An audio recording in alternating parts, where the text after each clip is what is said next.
ভিডিওটি না টেনে দেখো তাহলে আশা করব আজকের এই ক্লাসটি তোমার জন্য একদম যথেষ্ট কোহেসিভ ডিভাইসের জন্য। তাহলে কোহেসিভ ডিভাইসটি এত সহজ করে আমি আজকে এখানে শেখাচ্ছি, তোমরা যদি ভিডিওটা একবার দেখে ফেলো তাহলে তোমার কোহেসিভ ডিভাইসটা পানি হয়ে যাবে এবং আমার প্র্যাকটিস শিট দিলেও তুমি প্র্যাকটিস করে আরো নিজেকে হিরো বানাতে পারবে এই কোহেসিভ ডিভাইসের উপরে।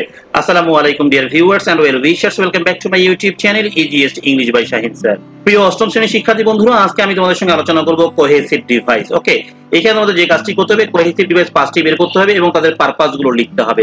প্রিয় শিক্ষার্থী, এইগুলো তুমি জাস্ট শিখলে হবে না, এগুলো তোমাকে প্র্যাকটিস করতে হবে। তোমাদের প্র্যাকটিস করার জন্য আমি প্র্যাকটিস শিট বানিয়েছি। দেখো এখানে আমি কোহেসিভ ডিভাইস দিয়েছি কতগুলো। হ্যাঁ, এখানে নাম্বার 1 দেখো একটা রয়েছে, এইভাবে দেখো শুরু করে আমি কোশ্চেন দিয়েছি, সঙ্গে কি অ্যান্সার দিয়েছি।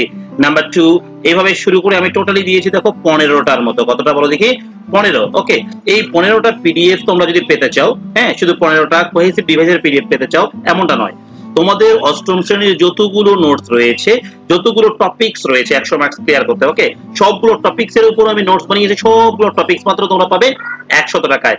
এবং বলে রাখা ভালো, তোমরা 6, 7, 8 এবং 9 এই 4 ক্লাসেরই আমার নোটস নিতে পারো। তোমরা যারা যে ক্লাস থেকে দেখছো পূর্ণাঙ্গ নোট নিবে, পূর্ণাঙ্গ সিলেবাসের নোটস নিবে মাত্র 100 টাকা দিয়ে। ওকে, এই নোটসটা তোমরা যদি পেতে চাও এই নাম্বারে সরাসরি যোগাযোগ করো অথবা হোয়াটসঅ্যাপে নক করে ফেলো। প্রিয় শিক্ষার্থী, চলো কথা না বলিয়ে চলে যাই মূল পর্বে। তবে মূল পর্বে যাওয়ার আগে তোমরা যারা এখন পর্যন্ত আমার চ্যানেলকে সাবস্ক্রাইব করোনি, ঝটপট সাবস্ক্রাইব করে ফেলো।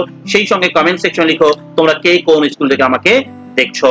ভিডিওটি না টেনে দেখো তাহলে আশা করব আজকের এই ক্লাসটি তোমার জন্য একদম যথেষ্ট কোহেসিভ ডিভাইসের জন্য। তাহলে কোহেসিভ ডিভাইসটি এত সহজ করে আমি আজকে এখানে শেখাচ্ছি, তোমরা যদি ভিডিওটা একবার দেখে ফেলো তাহলে তোমার কোহেসিভ ডিভাইসটা পানি হয়ে যাবে এবং আমার প্র্যাকটিস শিট দিলেও তুমি প্র্যাকটিস করে আরো নিজেকে হিরো বানাতে পারবে এই কোহেসিভ ডিভাইসের উপরে। প্রিয় শিক্ষার্থী, আগে তোমাদের এই কোহেসিভ ডিভাইসগুলোকে ভালোভাবে মুখস্থ করতে হবে। Okay, also in addition furthermore, moreover as well as, এগুলো কেন ব্যবহার করা হয়? To add another piece of information. Okay, আবার দেখো likewise, similarly, in the same way, এগুলো ব্যবহার করা হয় টু কম্পেয়ার। আবার আছে although, however, on the contrary, এটা ব্যবহার করা হয় টু কন্ট্রাস্ট। কি মুখস্থ করব? To contrast. For example, such as, for instance, like, to give evidence or example. ওকে, আচ্ছা তারপরে দেখো হচ্ছে মুখস্থ করবে because, due to, since ব্যবহার করা হয় টু শো কজ। আচ্ছা consequently, as a result, therefore এটা ব্যবহার করা হয় to show consequence of an action। Firstly, secondly, thirdly, finally, then after that, in the end, ব্যবহার হয় to make a sequence. Okay, দেখো particularly, especially, mainly ব্যবহার করা হয় to give emphasis on something or someone। In conclusion, to conclude। To summarize, therefore, overall ব্যবহার করা হয় to summarize অথবা কনক্লুড দ্য আইডিয়াস। আমরা মুখস্থ করব টু সামারাইজ দ্য আইডিয়াস। প্রিয় শিক্ষার্থী, আমি যেগুলো দেখালাম তোমাদের এগুলো ক্লাস 8 এর 63 এবং 64 পৃষ্ঠা রয়েছে, এর বাইরে কোনো কোশ্চেন আসবে না। সো এখন তোমাদেরকে এটা বুঝিয়ে দিব এবং প্র্যাকটিস করিয়ে দিব আমি। চলো চলে যাই মূল জায়গায়। যদি আমরা কোশ্চেনটা বুঝবো, দেখো read the following passage and identify 5 cohesive devices. তাহলে আমাকে কয়টা বের করতে হবে? 5টা, তাই না? আচ্ছা, in the text and analyse the purpose of using them in the sentence. এবং তোমাকে কি করতে হবে? অ্যানালাইজ করতে হবে এটার ব্যবহারের উদ্দেশ্য এই সেন্টেন্সে। Okay, use the table below to complete the activity। হ্যাঁ, এখানে নাম্বার 10 করে থাকবে। তাহলে 5টা কোহেসিভ ডিভাইস বের করতে পারলে কত? 5। আর এদিকে যদি তুমি পারপাসটা লিখতে পারো তাহলে নাম্বার পাবে হচ্ছে 5, 10। আমি তোমাদেরকে আগে 5 নাম্বারে শেয়ার করে দিই, মানে চ্যালেঞ্জ থাকবে এই 5 মার্কস তোমার কোনোভাবে মিস যাবে না। তাহলে প্রথম শর্ত হচ্ছে মিস না যাওয়ার জন্য, প্রথম কন্ডিশন হচ্ছে মনে রাখবা কোহেসিভ ডিভাইসগুলো প্রত্যেকটা বাক্যে কমা দিয়ে থাকবে। কি দিয়ে থাকবে? কমা। তো আমরা 5টা খুঁজে বের করে দেখো, যে একটা আছে কমা দিয়ে আছে, এই যে কমা দিয়ে আছে, হ্যাঁ এই যে কমা দিয়ে আছে, এই যে এখানে সাসেজ আছে। ওকে, আবারও খুঁজি আমরা এখানে যে হাউএভার আছে। ওকে, ইন কনক্লুশন আছে। দেখো আমরা অলরেডি পেয়ে গেছি কত? 1, 2, 3, 4, 5, 6টি পেয়ে গেছি। আমার কয়টা দরকার? 5টি দরকার। তাহলে আমি 6টি পেলে অসুবিধার কিছু নেই, এর মধ্যে 5টি আমরা লিখে ফেলবো, যে 5টি তোমার কাছে বা আমার কাছে ইজি হবে। কি বুঝতে পেরেছো? এইবার দেখো আমাকে এই পারপাস গুলো লিখতে হবে এখানে। ফার্স্টলি, এই ফার্স্টলির পারপাসটা কি? এটা কিন্তু আমি বইয়ে মুখস্থ করবো, তাই না? এই যে চলো আমি তোমাকে দেখাই ফার্স্টলি কথাটা কোথায়। এই যে ফার্স্টলি, ফার্স্টলির পারপাস কি ছিল? Two make a sequence. Two make a sequence. তাহলে দেখো আমি অ্যানসার কি দিয়েছি, এই জিনিস দেখে দেখো লেখা আছে to make a sequence. Enough, আর কিছু দরকার নেই। ওকে, এইবার দেখো পরে আমি বের করেছি মোর ওভার। কি বের করেছি?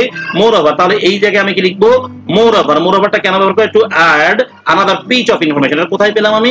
ওই যে অষ্টম শ্রেণীর বইয়ে পেয়েছি, প্রথম দিকে রয়েছে। কোন দিকে বলতো? প্রথম দিকে রয়েছে। হ্যাঁ, এই যে মোর ওভার। বুঝতে পেরেছো? আচ্ছা, এইবার দেখবো পরেরটা। পরে কি বের করলাম আমি, বলে দেখি সাস অ্যাজ। তাহলে সাস অ্যাজটা কি? এই যে আমি উদাহরণ দিয়েছি, সাস অ্যাজ কেন ব্যবহার করা হচ্ছে? দেখো সাস অ্যাজ আমি নেই, 5টির মধ্যে হাউএভার নিয়েছি। এখানে দেখো to contrast an idea. Okay, as a result কি নিয়ে আসি? To show the effect of an action. এই অ্যাজ এ রেজাল্টটা কোথায় আছে চলো একটু দেখাই আমি তোমাদেরকে। যদি অ্যাজ আ রেজাল্ট খুঁজো, এখানে খুঁজে পেয়ে যাবে তোমরা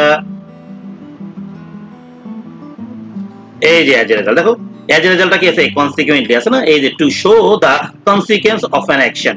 এই বুঝতে পারছো? তাহলে তুমি যদি এই জায়গাটা মুখস্থ করো তোমার কাছে কোহেসিভ ডিভাইস একদম সহজ করে ধরা দিবে, তাই না?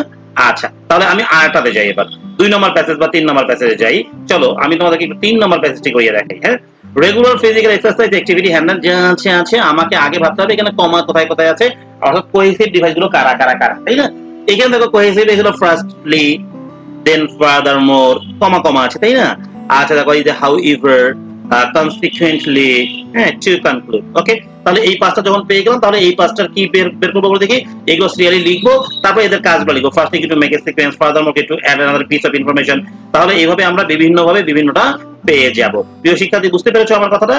তোমরা যদি এইটা ভালোভাবে বুঝে যাও তাহলে তোমাদের জন্য এখানে 10 মার্কস কিন্তু রেডি হয়ে গেল। প্রিয় শিক্ষার্থী, কারা কারা বুঝতে পেরেছো তারা কমেন্ট করো, আর যারা বুঝতে পারোনি তারাও কমেন্ট করো যে স্যার বুঝিনি, তোমাদের জন্য আমি আর একটা ক্লাস দিব। প্রিয় শিক্ষার্থী, তোমরা যারা ক্লাস 8 এর অন্য কোনো টপিকসের উপরে ভিডিও চাও তারা আমাকে কমেন্ট করো, আমি তোমার সেই টপিকসের উপর ভিডিও বানিয়ে দেবো স্পেশাল ভাবে। সবাই ভালো থাকবে, আজকের মতো এখানেই বিদায় নিচ্ছি। আল্লাহ হাফেজ।